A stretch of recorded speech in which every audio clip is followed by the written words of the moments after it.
después de la conferencia de Alba, que ha abierto, no iba a decir una, sino varias cajas de Pandora, que discutiremos después en el debate, continuamos y nos trasladamos al sureste peninsular con la compañera Alicia Segura y el gran Alejandro Quevedo, que nos van a hablar un poquito de las problemáticas y evoluciones y definiciones de estas cerámicas de cocina y a lo mejor algo más del sudeste peninsular entre el siglo III y el siglo VI. Muchas gracias. Gracias a vosotros y buenas tardes y muchas gracias de nuevo a la organización. Es un gustazo estar aquí con vosotros y poder discutir esto además en un ambiente pues distendido, ¿no? Y eso siempre invita luego al debate y al diálogo. No sé si tendréis que haberlo llamado primer seminario de traumatizados por la cerámica común, porque estamos todos que arrastramos una serie de secuelas que dices, pero ¿esto qué es, señor? Pero bueno, luego lo comentamos en la parte final. Y yo ahora, al comienzo, simplemente os voy a dar algunas notas, son algunas reflexiones, incluso informales, pero en voz alta, ¿no? Veréis que son en muchos casos problemas compartidos, y luego le dejo el protagonismo a Alicia, que es... Por decirlo de otra manera, yo ya estoy perdido, ¿vale? A mí no me podéis salvar, pero Alicia sí, que está con la tesis. Entonces, yo os voy a enseñar algunos errores que me habría gustado no cometer, pero a ver si somos capaces entre todos de evitar eso en los que vienen detrás, ¿de acuerdo? Os vamos a presentar de forma muy sucinta algunas producciones del sureste peninsular. Es una zona, aquí veis en este mapita, os he metido hasta el Tosal de Manises, podría haber puesto Iliki, ¿no? Que también es una de las ciudades principales, incluso alguna ramificación hacia Valencia, toda la zona del Levante, pero las producciones de las que vamos a hablar se circunscriben sobre todo a esta esquina de aquí, a la esquina formada por las provincias actualmente. ¿No se ve el ratón? ¿El pincelito? Vale, ahora sí. Es una región que corresponde sobre todo a las provincias actuales de Murcia y Alicante, cuya división territorial actual es totalmente ficticia respecto a lo que era en el mundo antiguo. O sea, podemos coger el mundo ibérico y ponerlo encima del mapa de la Cora de Tudmir y entre medias la fase romana y tenemos una región que responde de la misma manera. Podemos hablar de microrregión, que está muy de moda, podemos hablar de componentes culturales, sociológicos, paisajísticos, ecológicos, pero lo cierto es que en esta zona de aquí, que se articula muy bien por la costa, con ciudades principales como Elche y el Portus Iliquitanus, Cartagena, que es la gran ciudad, ¿no? de la parte más sur, y se articula en el interior por la vía el pasillo, perdón, que crea el valle del río Segura. Es una zona muy coherente y eso se ve también a nivel de cultura material. Lo vemos además, ya digo, de forma muy dilatada en el tiempo. No es tan homogénea, sin embargo, a nivel geológico, y esto daría para otro debate interesante sobre qué arcillas podemos vincular a qué producciones y en qué momentos, ¿no? Por ejemplo, para las de época más tardía, siglos IV, V en adelante, sí que parece que deben de ser cosas más de la costa o de la zona de Almería. Hay otras, y eso es un problema principal que tenemos también, ¿no? Conocemos muy pocos alfares. Hay otras que seguramente vienen más de zonas del interior, de tradición ibérica, ahora veremos algunos casos de estudio, pero bueno, simplemente porque tengáis un poco en mente la geografía, ¿no? Y el espacio donde nos vamos a situar. Yo voy a tratar 3 puntos muy rápidos, una pequeña reflexión sobre qué hacemos con esos trabajos que nos preceden, que son fundamentales para haber llegado hasta aquí, pero que en ocasiones necesitan también una revisión crítica profunda, sin menospreciar lo que se ha hecho, pero no siempre son claros, no siempre nos ayudan, ¿no? a avanzar. Os presentaré igualmente algunos casos de estudio de las 2 o 3 producciones más conocidas entre finales del Alto Imperio, siglo II, III y el arranque del IV, del que luego ya, a partir del cual continúa Alicia, y luego también 2 pinceladas o 3 sobre la importancia del lenguaje y por qué deberíamos o no de preocuparnos por el nombre de las cosas y si eso merece la pena o no, y si merece la pena, cómo lo hacemos, ¿no? y cuáles son los criterios, ¿no? a abordar. Aquí os pongo esta imagen sacada de la tesis de Esperanza Huguet, que está aquí con nosotros, porque básicamente estas producciones, unas oxidantes y otras reductoras, son las abrumadoramente mayoritarias en toda esta zona que va desde prácticamente el litoral oriental de Almería, por toda Murcia, Alicante, incluso hasta casi Saguntum, con algunas penetraciones a la zona de los llanos de Albacete, en Segóbriga aparece alguna cosa. Bueno, esa esquina del sureste es un poco el mundo en el que nos movemos. Como os decía, yo creo que es importante ver un poco cuáles son los trabajos que nos han precedido. Algunos hay que reordenarlos, hay algunas cosas que son un poco caóticas. Tenemos una narrativa muy irregular y eso viene condicionado por la escasez de síntesis. Hay muy pocos trabajos en realidad monográficos sobre cerámica, independientemente del tipo, en nuestra zona, que ordenen, que planteen. De hecho, nos agarramos a cosas como este trabajo de Paul Reynolds, que a veces dedica 3 páginas a cada categoría, con algunos nombres, espero que no esté conectado, que tampoco son clarísimos, que no siempre tienen procedencia estratigráfica, aunque eso él lo dice. Entonces, ahí tenemos unos huecos que además también tienen que ver con cómo hacemos ciencia, a veces a trompicones, ¿no?, entre los empujones del mundo académico y a veces la gente que trabaja en urgencias, que también hay quien trabaja muy bien, pero otras se publican materiales sin ningún tipo de reflexión y estamos hablando todos de lo mismo, pero al mismo tiempo cada uno le da un nombre y al no tener un lenguaje común es muy difícil hacer síntesis o al menos hacerse preguntas, ¿no?, que yo creo que es un poco la esencia. También tenemos un vacío importante de ciertos contextos. Yo recuerdo una vez en una visita a un yacimiento suizo que tenían cajones y en cada cajón eran contextos ordenados por horquillas de 30, 40 años y los tenían desde el siglo I al VII y era alucinante. Aquí, en Cartagena, el siglo I no existe. Tenemos del siglo II, III, porque yo hice la tesis, Jaime hizo lo bizantino, hay alguna cosa del IV, pero la primera mitad del IV no existe ni en Cartagena ni en el Mediterráneo, el V hasta que Alicia no las empezó a poner en solfa tampoco existía. O sea, es que hay muchos huecos en el puzzle, ¿no? Y luego, un pequeño comentario que no quiero que se malinterprete, pero sobre la cuestión arqueométrica. Que la arqueometría es fundamental, nadie lo pone en duda a día de hoy. Pero que es muy importante, y esto ve directamente de Michel Bonifay, que es uno de mis maestros, es muy importante que las preguntas arqueométricas vayan de la mano de un arqueólogo o de un historiador o alguien que se las hace. Yo estoy un poco cansado de esa burbuja que ha habido, igual que lo inmobiliario, de la arqueometría. Cuando un artículo empieza por characterization, se me ponen los pelos de punta, porque muchas veces la cerámica de mi barrio tiene cuarzo redondeado, es fantástico, pero esto pretende resolver algo, es algo descriptivo, porque luego nos metemos con lo de historia del arte porque dicen que se está mirando para allá con el flequillo así, y esto es un poco lo mismo. Entonces, creo que ese trabajo debe de hacerse conjunto y creo que aquí todos los que estamos lo entendemos así, pero, bueno, simplemente por... No quería dejar de decirlo. He intentado no poner las portadas que ya se han visto pasar antes, yo he tirado más por estas, ¿no?, de tradición del mundo francés y trabajos que se han hecho también en Italia. Si yo fuera un coipé de artisán, yo plantearía un congreso de este tipo, pero como no lo soy, pues no tengo que hacerlo, pero vamos, algo... En España tenemos trabajos recientes, ¿no?, el de 2012 que se hizo en Cádiz ya se ha citado, pero algo más monográfico, quizás sobre comunes o sobre cocinas locales, o quizá más microrregional, no lo sé. Quizá podría ser algo interesante, ¿no?, para que discutiéramos todos alrededor. Súper rápidamente, estas producciones de cerámica común y de cocina que tenemos en el sureste, tenéis esta que es bastante conocida, ¿no?, la que Paul Reynolds llamó Early Roman Ware I, que no significa, o sea, quiero decir, alguien de otro lugar lo lee y no sabe muy bien ni a qué se refiere. No sé si la resolución es poner algo, pues, pienso en la sigilata hispánica meridional tardía, o sea, igual tampoco voy a hacer un nombre de 12 palabras, ¿no?, pero algo que permita matizar o entender mejor qué es lo que tenemos entre manos.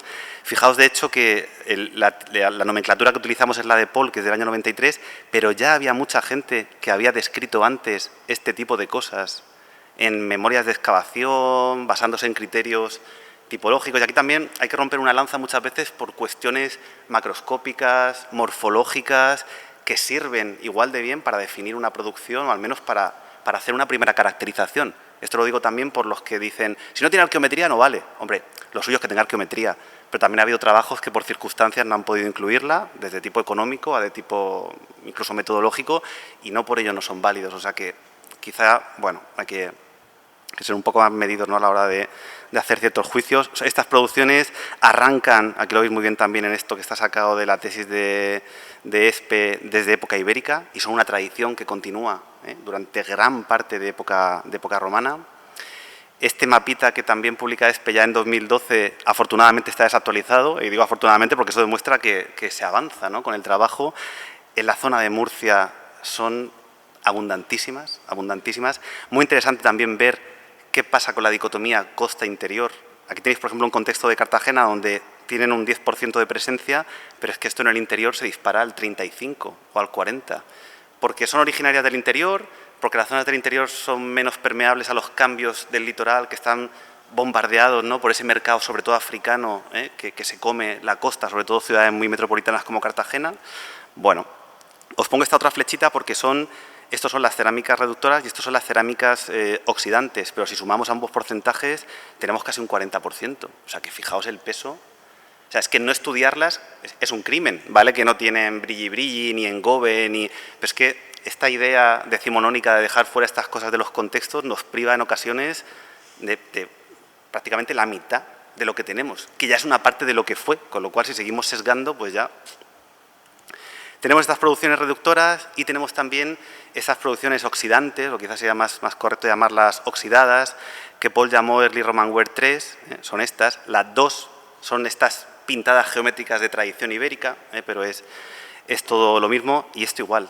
No conocemos los centros de producción, sabemos que son abundantísimas, una Cartagena, una Elche, el Tosal, hasta Valencia, o sea, en todos sitios. ¿Qué hacemos cuando encontramos nuevos tipos? ¿Los añadimos a la tipología de Paul? Como no hemos hecho arqueometría, quizá no deberíamos de hacerlo. ¿Le ponemos otro nombre, pero eso lo único que hace es complicar más?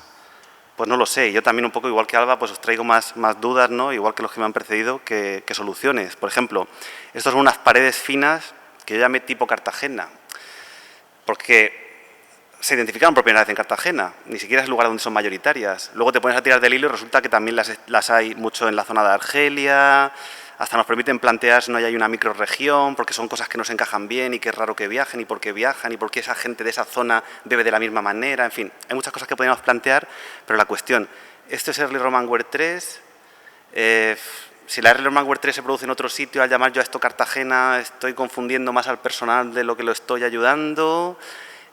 ¿No hacemos nada hasta que no hayamos hecho un estudio previo para avanzar, o es mejor ir avanzando así y luego corregirnos? Lo mismo con estas lucernas que hay debajo, que también en su momento llamé lucernas a torno de Cartagonova, y digo, ¿será la misma producción?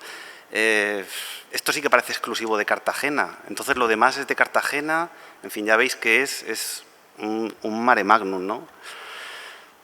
¿Qué hacemos con las cosas? ¿Las renombramos? ¿Bajo qué criterios? ¿Merece la pena quitarle el nombre a la Early Roman Ware 1 y llamarla cerámica reductora de cocina, que es como ya se la llama en otros sitios?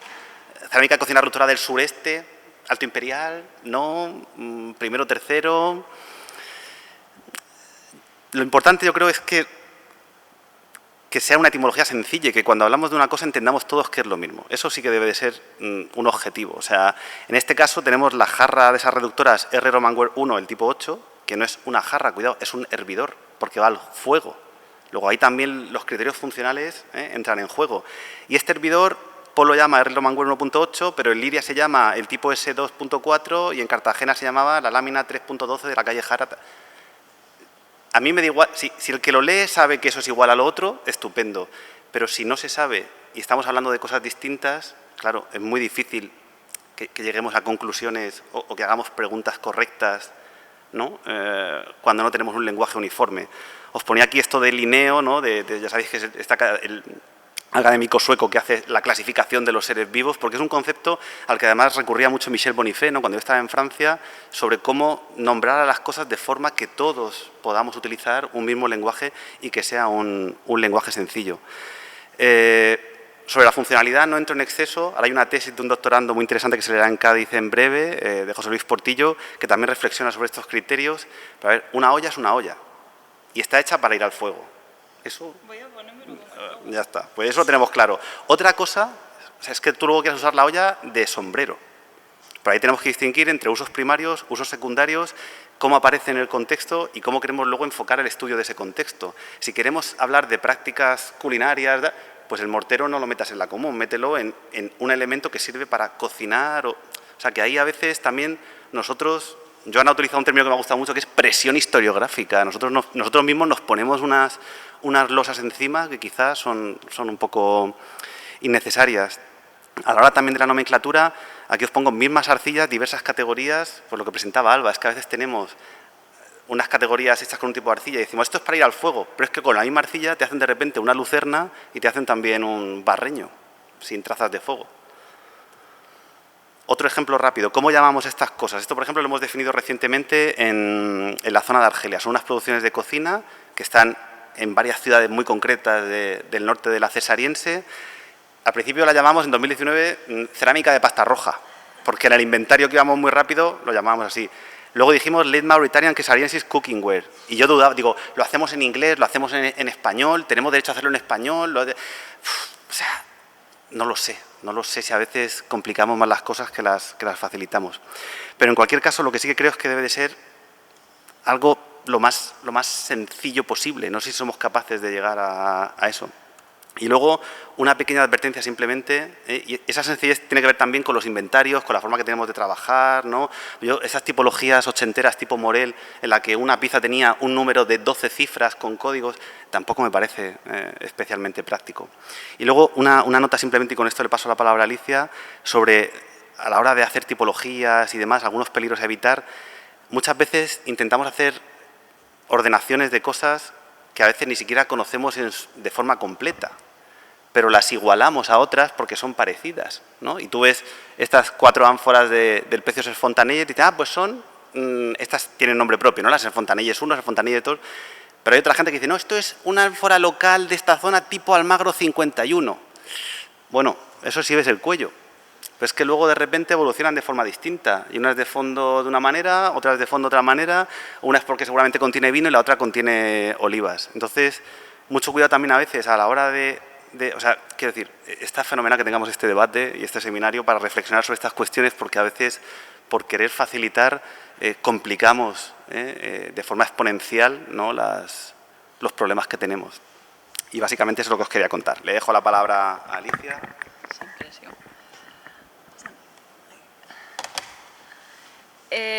Básicamente, como ha dicho Alejandro, en el sureste no tenemos soluciones, solo traemos problemas, lo sentimos.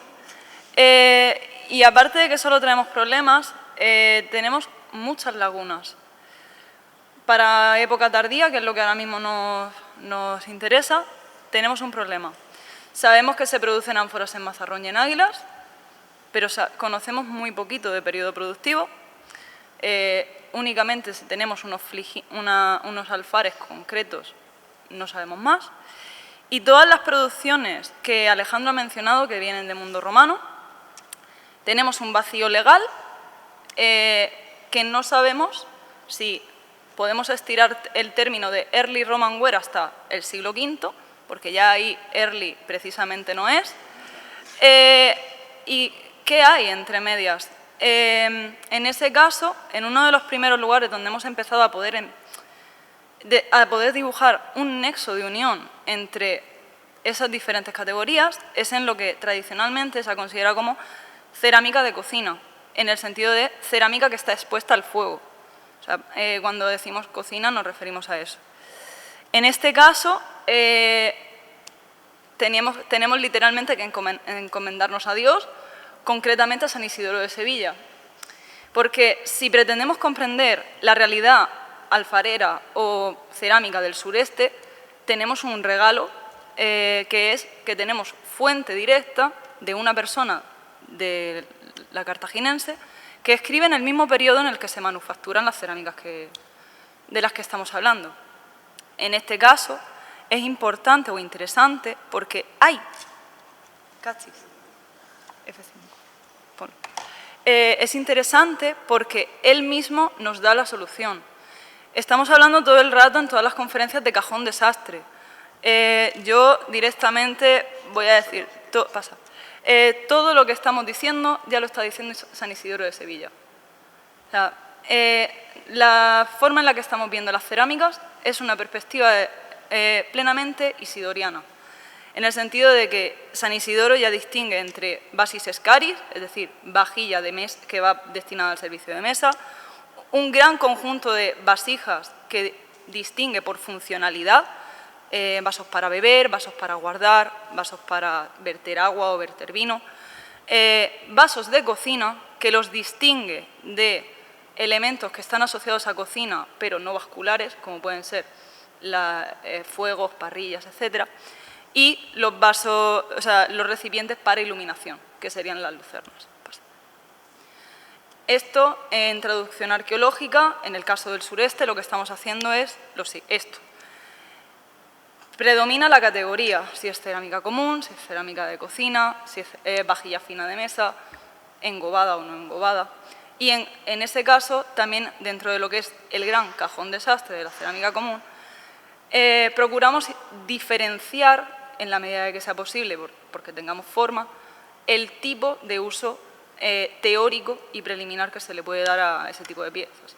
En vez de decir simplemente cerámica común, decimos cerámica común de almacenaje, cerámica común de alacena, para distinguir entre los grandes dolia, que serían cerámica común, y lo que sería una orza. Y luego ya otra categoría para profundizar más sería ya empezar a hablar de procedencias y de producciones, que muchas veces son términos que se usan de manera indistinta. Y luego se abre la vertiente de ese gran mundo de las formas, las técnicas, que consideramos que son algo que se tiene que trabajar en paralelo, pero de manera comparada y a la vez.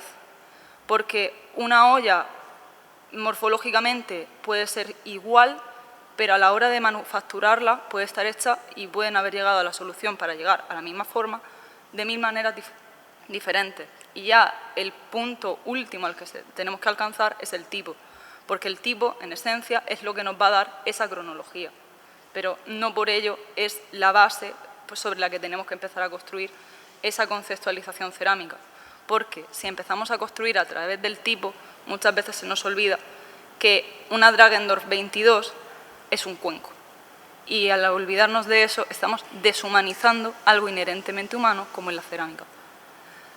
En el caso del sureste tenemos problemas, muchos. El primero, los usos teóricos y la función real que reciben las cerámicas. De la imagen que os he traído, todos son ollas, en teoría, y solo la que está remarcada en rojo, en naranja, está asociada a las pastas tradicionalmente consideradas como cocina.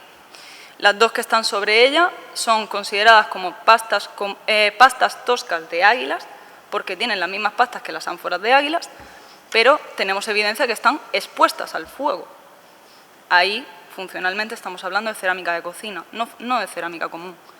Ahí es donde entra lo que ha dicho Alejandro de uso primario, uso secundario, posibles usos reales. Tenemos lagunas cronológicas que estamos intentando resolver y luego ausencias en el registro. ¿Por qué? Porque lo que prima es datar y se data con lo que ya tiene mucho bagaje, ánforas y sigilatas.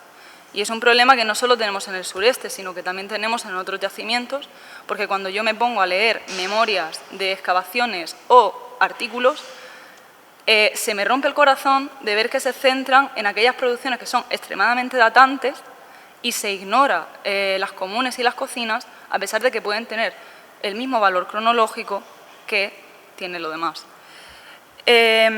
No, si todavía quedaban dos cosas. Otro problema que tenemos en el sureste es, tenemos análisis arqueométricos que no conllevan estudio de cerámicas, y eso nos generan cosas curiosas como conocemos zonas de producción que a la hora de registro arqueológico no existen, que es el caso, por ejemplo, de la zona del Mar Menor.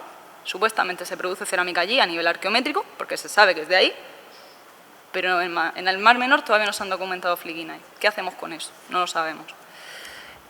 Todo esto nos lleva a plantearnos, en el sureste, en época tardía, Mazarrón y Águilas son las dos únicas zonas que conocemos de producción cerámica. En este caso, ¿tenemos que seguir hablando de cerámicas producidas en Cartagena? Sí, el centro productor no es Cartagena, o al menos no se ha detectado como centro productor. ¿Cuál es el papel de Cartagena en todo esto, siendo la capital del conventus para época tardía? Y también incluso estamos mirando hacia la zona de Almería, porque sigue siendo parcialmente parte del conventus y en la cual no sabemos nada prácticamente. Y es llamativo el no saber nada en este mundo de cerámicas comunes y de cerámicas de cocina, porque en el sureste nos pasa que se están empezando a tipologizar desde fuera mucho mejor que desde el propio lugar donde se originan en teoría. La tipología más completa que hay de este tipo de producciones es la de Reynolds, y Reynolds escribe desde el Vinalopó. ¿Por qué? Porque en Cartagena conocemos el sexto, el quinto no existe, el cuarto son los padres. Y como este no es solo mi problema, ahora también es el problema de todos, tradicionalmente siempre se habla de las cerámicas de Cartagena como cerámicas toscas de Cartagena. Cuando te pones a bucear, ves que cada uno, como bien ha dicho Joan, está hablando de su tema y nadie se ha parado a intentar casar cosas. ¿Qué pasa? Estamos asistiendo en directo a una bola de nieve que se está formando, con multiplicación de análisis arqueométricos que no necesariamente conllevan también relaciones tipológicas y una multitud de tipologías que no todas parten del sureste y que en ocasiones se amplían mutuamente sin citarse mutuamente.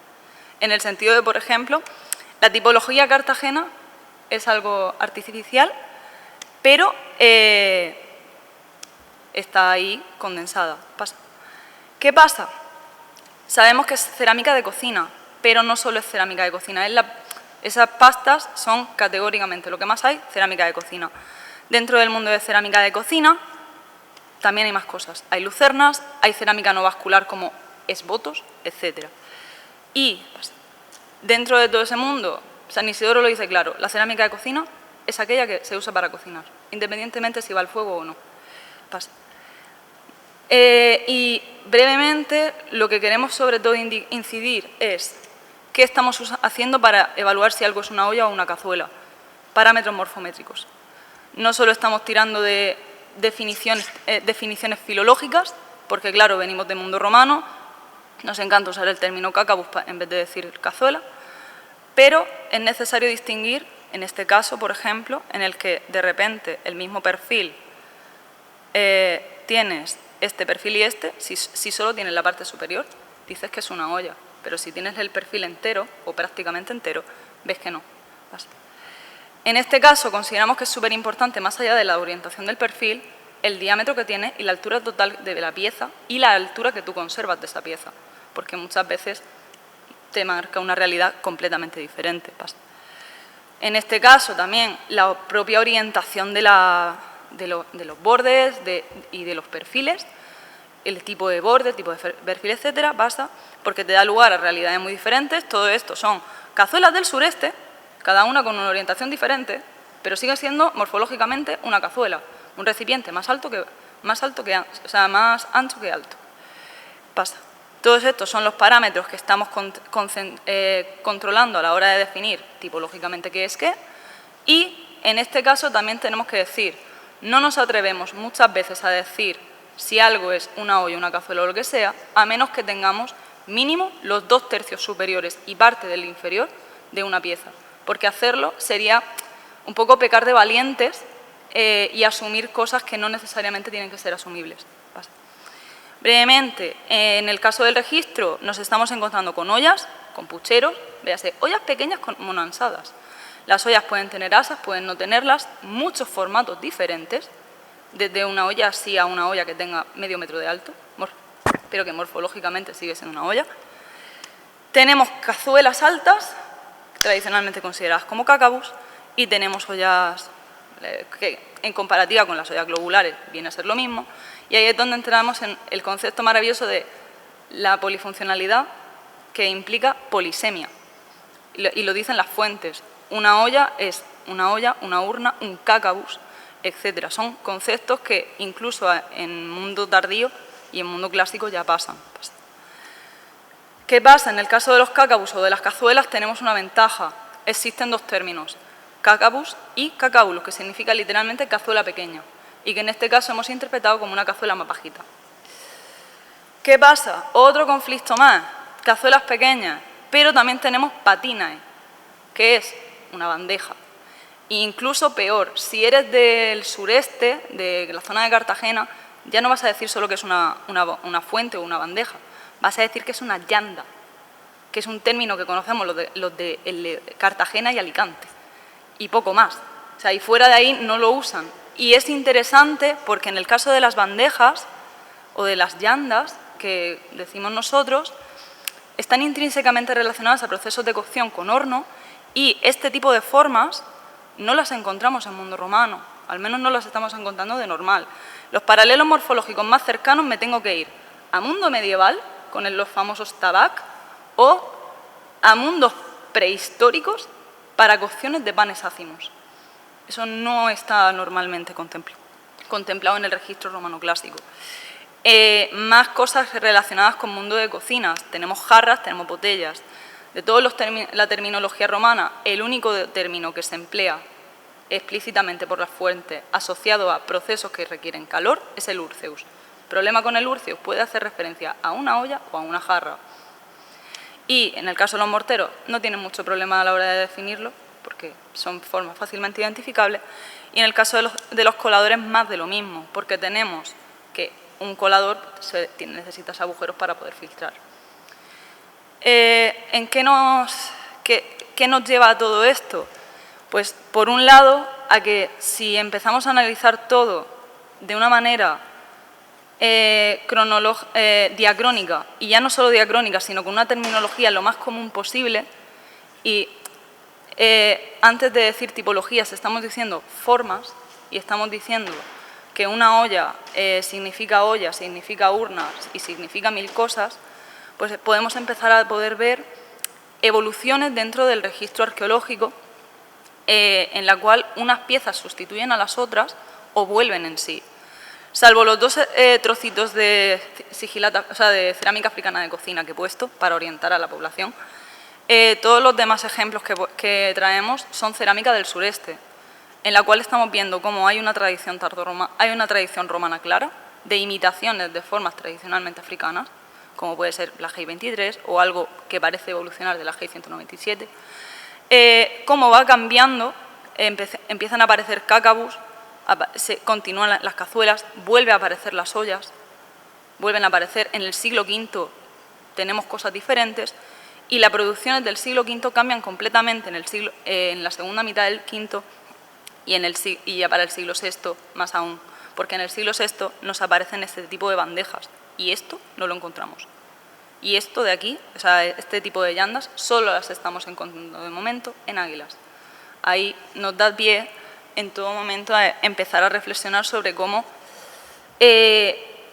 todo lo que estamos construyendo entre todos nosotros ahora mismo es un rito de paso, por el que vamos a tener que pasar todos necesariamente, pero que nos va a dar pie a poder hablar en el futuro o incluso ahora de conceptos tales como la asociación cultural,